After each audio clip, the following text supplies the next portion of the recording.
In order to truly harness our potential in clean energy, we're going to have to do more, and that's why we're here.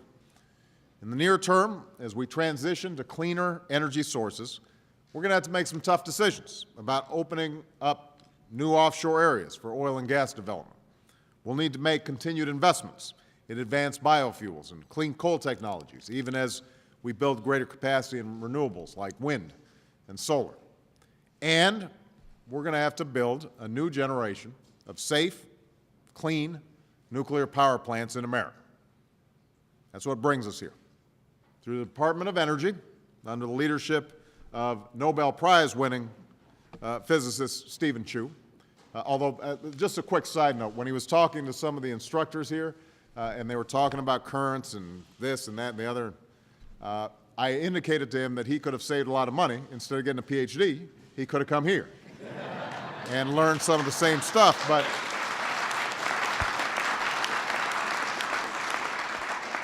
you know, the instructors here were just keeping up. They were right there with him. But through the Department of Energy and Secretary Chu's leadership, we are announcing roughly $8 billion in loan guarantees to break ground on the first new nuclear plant in our country in 3 decades. The first new nuclear power plant in nearly 3 decades.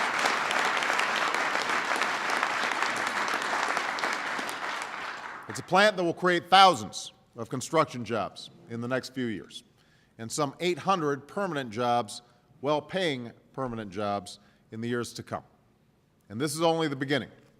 My budget proposes tripling the loan guarantees we provide to help finance safe, clean nuclear facilities.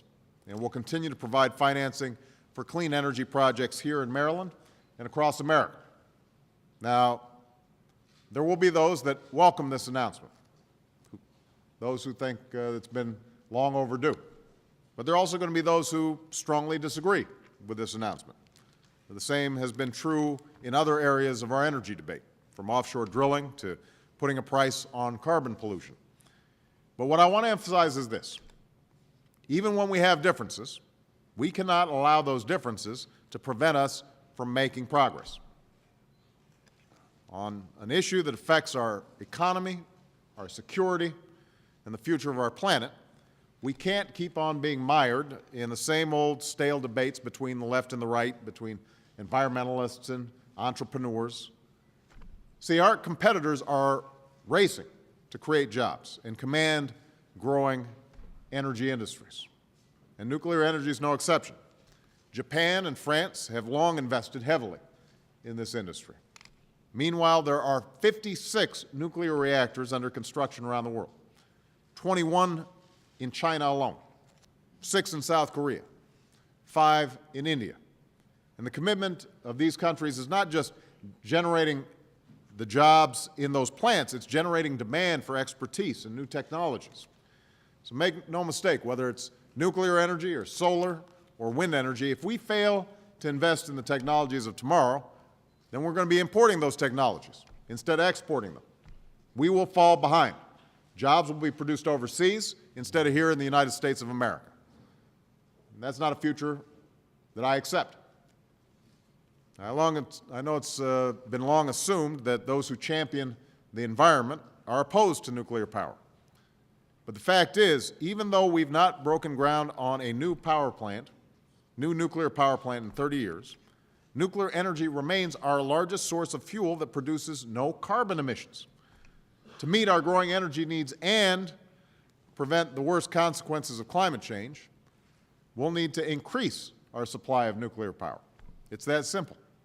This one plant, for example, will cut carbon pollution by 16 million tons each year when compared to a similar coal plant. That's like taking 3.5 million cars off the road. On the other side, there are those who've long advocated for nuclear power, including many Republicans, who have to recognize that we're not going to achieve a big boost in nuclear capacity unless we also create a system of incentives to make clean energy profitable. That's not just my personal conclusion. It's the conclusion of many in the energy industry itself, including CEOs of the nation's largest utility companies. Energy leaders and experts recognize that as long as producing carbon pollution carries no cost, traditional plants that use fossil fuels will be more cost-effective than plants that use nuclear fuel. That's why we need comprehensive energy and climate legislation, and why this legislation has drawn support from across the ideological spectrum. I raised this just last week with congressional Republican leaders. I believe there's real common ground here, and my administration will be working to build on areas of agreement so that we can pass a bipartisan energy and climate bill through the Senate. Now, none of this is to say that there aren't some serious drawbacks with respect to nuclear energy that have to be addressed. As the CEO standing behind me will tell you, nuclear power generates waste, and we need to accelerate our efforts to find ways of storing this waste safely and disposing of it. That's why we've asked a bipartisan group of leaders and nuclear experts to examine this challenge. And these plants also have to be held to the highest and strictest safety standards to answer the legitimate concerns of Americans who live near and far from these facilities. That's going to be an imperative. But investing in nuclear energy remains a necessary step. What I hope is that with this announcement, we're underscoring both our seriousness in meeting the energy challenge and our willingness to look at this challenge not as a partisan issue, but as a matter that's far more important than politics. Because the choices we make will affect not just the next generation, but many generations to come.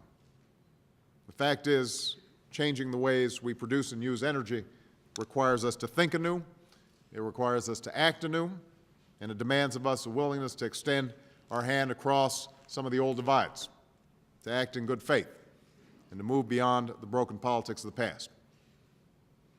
That's what we must do. That's what we will do. Thank you very much, everybody. Appreciate it.